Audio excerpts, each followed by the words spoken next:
Eric, Hola, Inés. te noto muy preocupado. Ay, sí, fíjate, tengo 9 problemas de matemática que son de 9 clases diferentes de sexto grado. Y lo que quiero es como ordenarlos de manera que al dar las clases con mis estudiantes sea más fácil para ellos comprender este tema de fracciones. El problema es, Inés, que no sé cómo hacerlo. Ya sé, lo que tú quieres es establecer el orden, es decir, la secuencia de esos problemas. Secuencia. ¿Qué es eso, Inés? Sí, Eric, una secuencia. Ustedes docentes, ¿ya conocen cómo analizar una secuencia didáctica? Pues en esta cápsula conoceremos un ejemplo de cómo hacerlo. A ver, Inés, pero ¿cómo puedo saber yo cómo analizar una secuencia? A ver, Eric, te explico. Una secuencia, Eric, es un orden que se le da a ciertos elementos. En este caso, tus elementos son esos problemas que tienes ahí. De manera más general, una secuencia didáctica nos permite establecer el orden en el que vamos a desarrollar los contenidos de tal manera de facilitar el aprendizaje de nuestros estudiantes. Mira, Inés, pero aquí tengo muchos problemas, así que van a salir muchas secuencias. Entonces, ¿cómo puedo hacer yo para saber cuál es la secuencia más adecuada? Bien, para establecer una secuencia, nosotros planteamos ciertos criterios. Entre ellos están la complejidad del contenido, el análisis de los presaberes con otros contenidos y pues también el tipo de recursos que se utilizan en cada una de las clases. ¿Qué te parece si intentamos analizar la secuencia que tú tienes ahí? Me parece genial. Vamos a identificar el propósito de cada uno de los problemas. Para ello, lo primero que haremos es identificar el tipo de proceso operativo, es decir, el PO. Observa que a excepción de D y E, para el resto de problemas, el PO lo podemos extraer de manera inmediata al leer el enunciado. Para D, observa que se trata de encontrar el equivalente a 3 veces 3/4, por lo que el PO es completar con la operación. Por otro lado, el problema E plantea una multiplicación igual a C, pero la intención es diferente, pues en E se plantean dos literales. En el primero se debe encontrar la fracción cuyo numerador es el producto de los numeradores, correspondientes al multiplicando y al multiplicador, y el denominador es el producto de los denominadores. Mientras, en el literal B debemos verificar que 3/4 por 5/7 es igual a la fracción encontrada en A, por lo que el proceso consiste en verificar la igualdad.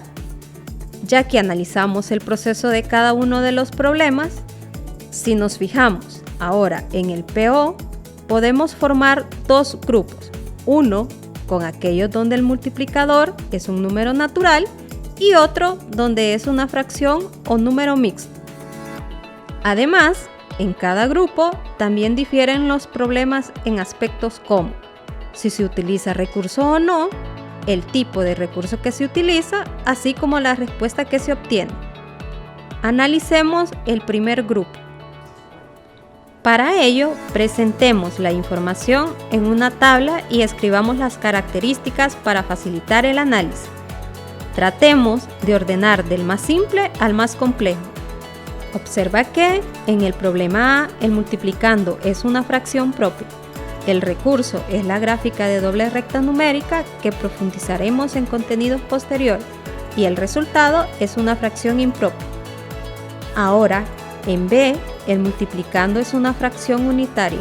El recurso es una gráfica de áreas y la fracción resultante es propia. En D, el multiplicando es una fracción, no hay recurso y el resultado es una fracción propia.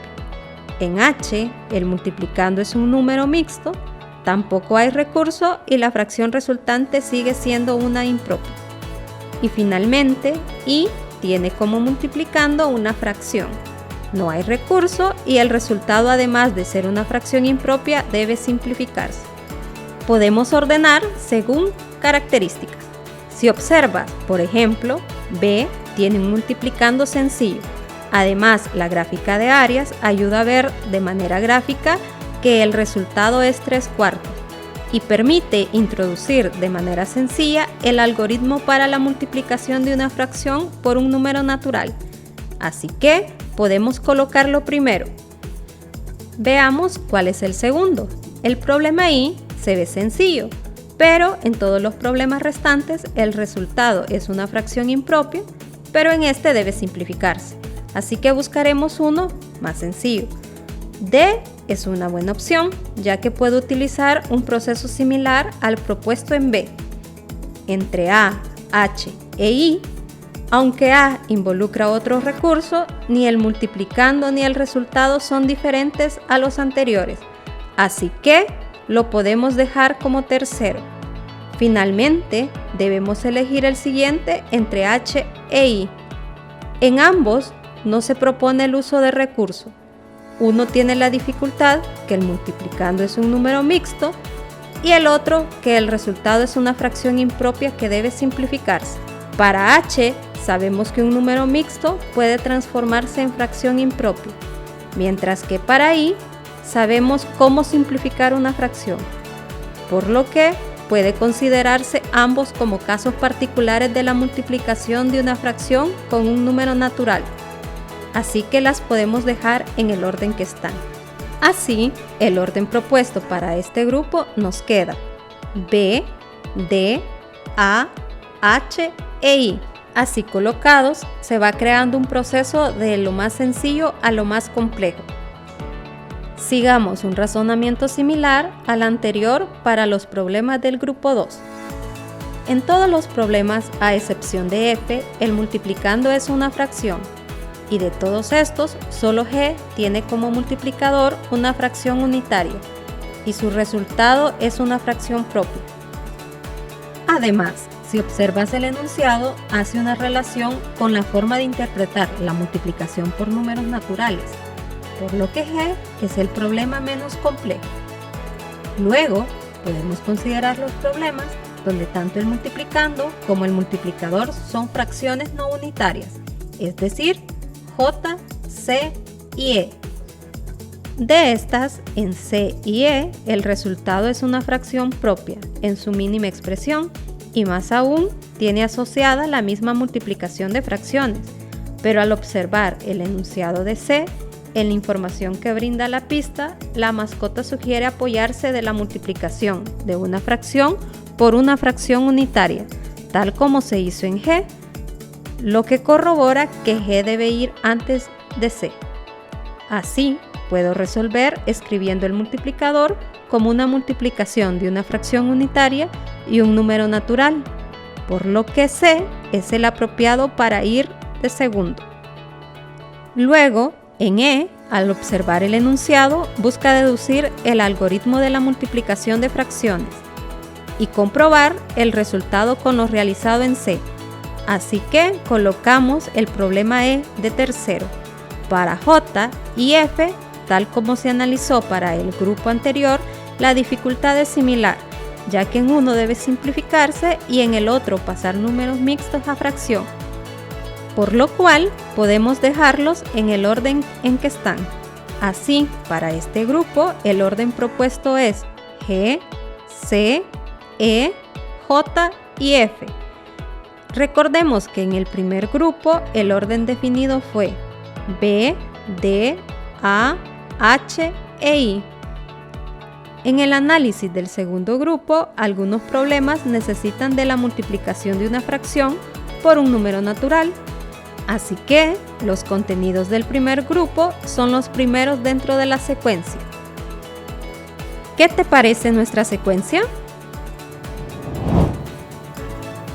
Excelente, ahora ya entiendo qué es una secuencia didáctica y cómo estructurarla, pero también sé que es un proceso que puede ser algo complejo. Así es, Eric. Es un proceso que nos involucra analizar aspectos matemáticos como didácticos. Dentro de los aspectos matemáticos analizamos cosas como la complejidad, analizamos también los elementos que influyen en los procesos, el tipo de respuesta, y dentro de los aspectos didácticos analizamos el tipo de recursos que se utilizan, así como los presaberes que están inmersos en estos contenidos.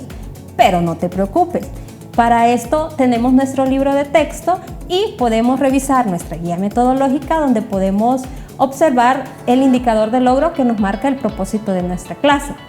Ustedes docentes ahora ya saben cómo analizar una secuencia didáctica, por lo que más adelante estaremos compartiendo secuencia didáctica del contenido de aritmética. Les invitamos a continuar con nuestro proceso de formación.